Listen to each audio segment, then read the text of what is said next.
Imagine a capital de um império milenar à beira do colapso. Não uma invasão estrangeira, mas uma crise interna que corrói a alma de Roma.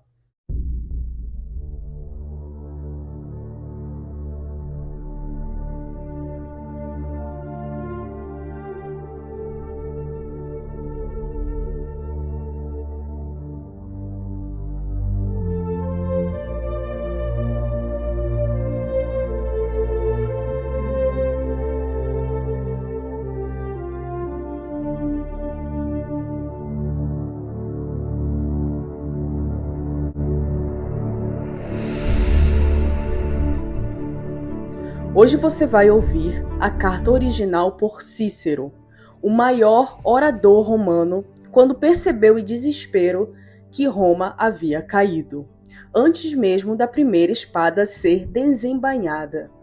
Esta carta foi endereçada a Ático, seu amigo mais íntimo, e revela os bastidores da república que agonizava.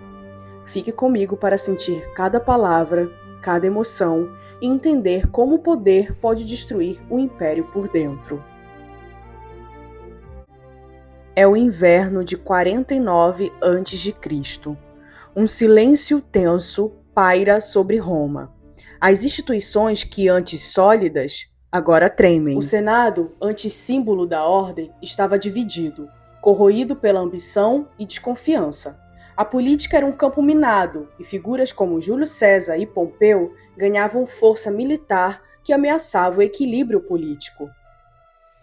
Enquanto isso, a população sentia uma tensão silenciosa, um medo invisível que pairava no ar.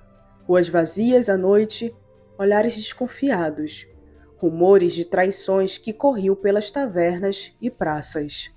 A verdadeira batalha não estava nos campos, estava nos bastidores do poder. Marco Túlio Cícero, orador, advogado e um dos maiores defensores da República. Não era um general, mas suas palavras moviam homens e políticas.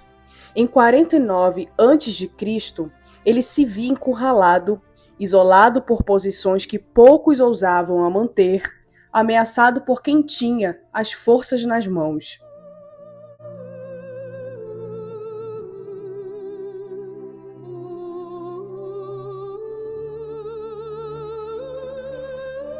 Em seu íntimo havia medo, não só pela cidade, mas pela família e pelo futuro daquilo que ele entendia como justo.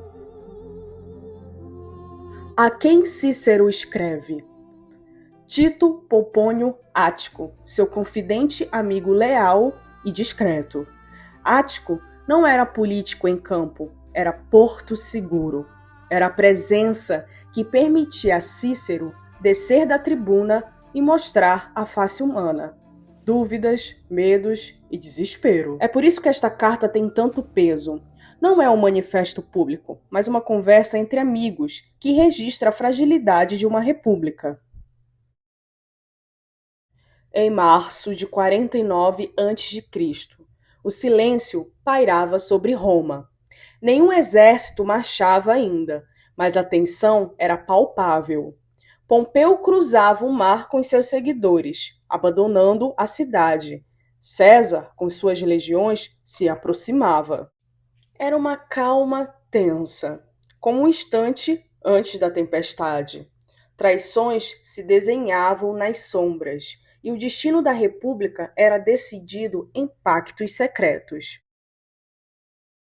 Agora ouça a carta na íntegra, cada palavra carregada de desespero, cada frase revelando o homem diante do fim. Ainda não há notícias de Brudício. De Roma, Balbo escreveu que acredita que o cônsul Lentulio já partiu e que o jovem Balbo não o encontrou, porque este último acaba de ouvir as notícias em Canúzio e daquela cidade lhe escreveu. Acrescenta que os 6 cortes que estavam em Alba foram para Cúrio, pela estrada de Minuciana, que César lhe escreveu para lhe contar e que em breve estarão em Roma. Portanto, seguirei seu conselho. Não irei me enterrar em Arpino neste momento, embora, como desejava celebrar a maioridade de meu filho lá, tenha pensado em deixar isso como desculpa para César. Mas talvez isso seja em si ofensivo, e ele possa perguntar por que não devo fazer isso em Roma. Ainda assim, se eu tiver que encontrá-lo, prefiro encontrá-lo aqui. Então verei as outras coisas, para onde devo ir, por qual caminho e quando. Ouvi dizer que Domicio está em casa, e dizem que está pronto para zarpar. Se for para a Espanha, eu não aprovo, mas se for para Pompeu, ele tem meus elogios. É melhor ir a qualquer lugar do que ter que ver Cúrcio, de quem, embora o tenha defendido, não suporto ver, sem falar de outros. Mas suponho que seja melhor ficar quieto, com medo de me condenar por insensatez, ao conseguir ser completamente isolado e feito prisioneiro por causa do meu amor à pátria e da ideia de que o assunto poderia ser resolvido. Assim que terminei de escrever, chegou uma carta de Capua, da qual esta é a cópia. Pompeu cruzou o mar com todos os soldados que tinha. São 30.000 homens, 2 cônsules, tribunos e os senadores que o acompanhavam, todos também acompanhados de suas esposas e filhos. Disse que ele embarcou no dia 4 de março. Desde aquele dia, sopram ventos do norte.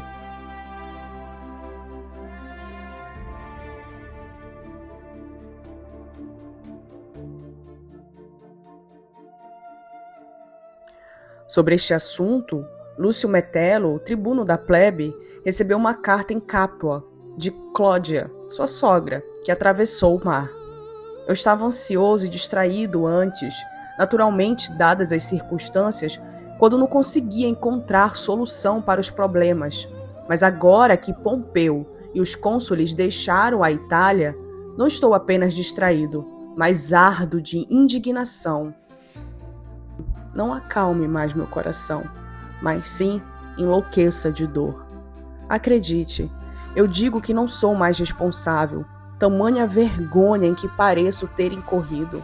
Pensar, em primeiro lugar, que eu não estaria com Pompeu, qualquer que fosse seu plano, nem novamente com os legalistas, por mais precipitadamente que tenham administrado mal sua causa. Particularmente, quando aquelas mesmas pessoas cujos interesses me mantinham cauteloso, minha esposa, minha filha e os meninos, preferiram que eu seguisse a sorte de Pompeu e a consideraram a causa de César vergonhosa e indigna de mim. Quanto a meu irmão Quintus, tudo que eu achava certo, ele concordava, e ele seguiu meu caminho com perfeito contentamento. Estou lendo suas cartas desde o início do assunto. Elas me proporcionam um pequeno alívio. As primeiras me alertam e me imploram para não me comprometer. As últimas demonstram que você está feliz por eu ter ficado. Enquanto as leio, minha conduta me parece menos desacreditável, mas apenas enquanto leio, depois a tristeza surge novamente e uma visão de vergonha. Então eu imploro a você, Tito, tire essa dor de mim, ou pelo menos alivia com sua compaixão, conselho ou qualquer outro meio possível. Mas o que você ou qualquer homem podem fazer? Nem Deus poderia me ajudar agora. Mas meu próprio objetivo agora é conseguir o que você aconselha e espera. Que César desculpe minha ausência, quando qualquer medida for apresentada contra Pompeu na casa. Mas temo que possa falhar. Fúrnio veio de César para mostrar o tipo de homem que estou seguindo. Ele me diz que o filho de Titinhos está com César, mas César expressa mais gratidão a mim do que eu poderia desejar. Seu pedido foi expresso em poucas palavras. Como estou triste com sua saúde debilitada. Deveríamos ter ficado juntos. Certamente um conselho não teria faltado. 2 cabeças pensam melhor do que uma. Mas não voltemos a lutar batalhas. Vamos cuidar do futuro. Até agora, 2 coisas me desviaram do caminho. A princípio, a esperança de um acordo. E se isso fosse garantido, eu estava pronto para a vida privada e uma velhice livre dos cuidados públicos. Então descobri que Pompeu estava iniciando uma guerra sangrenta e destrutiva. Pela minha honra, pensei que era parte de um homem melhor e de um cidadão também. Melhor sofrer qualquer punição em vez de, bom, não direi, assumir um papel de liderança, mas até mesmo tomar parte em tais atrocidades. Parece que teria sido preferível morrer a ser um desses homens. Portanto, meu caro Ático, pense nesses problemas. Suportarei qualquer resultado com mais bravura do que aflição.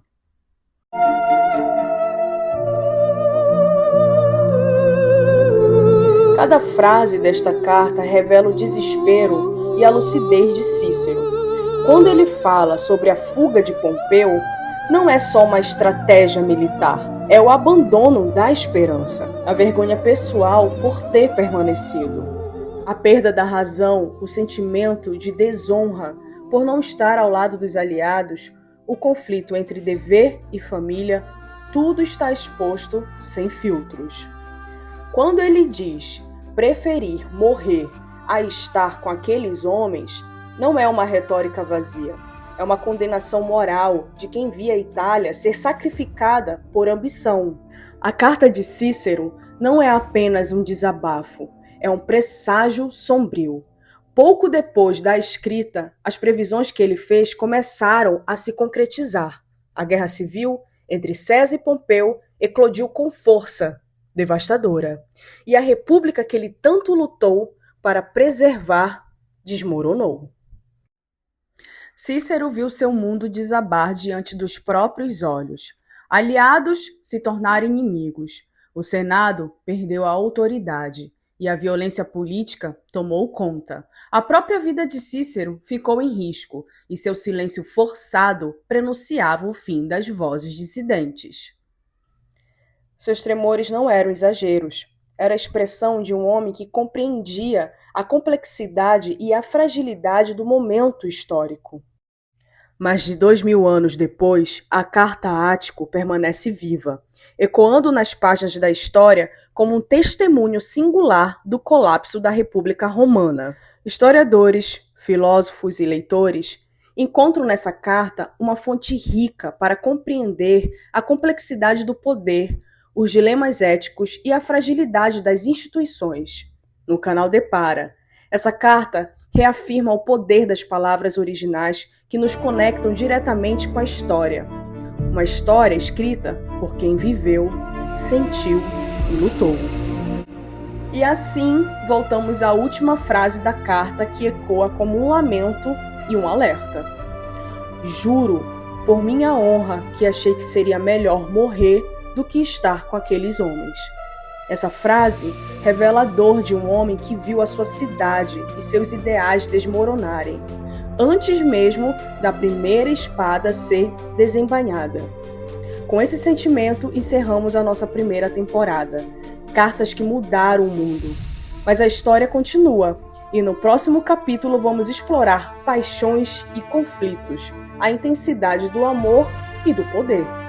Prepare-se para a temporada 2, Cartas de Amor Imortal. No episódio de estreia, você vai conhecer as cartas de Napoleão para Josefina. Ciúmes, poder e paixão, que mudaram uma era. Beijo!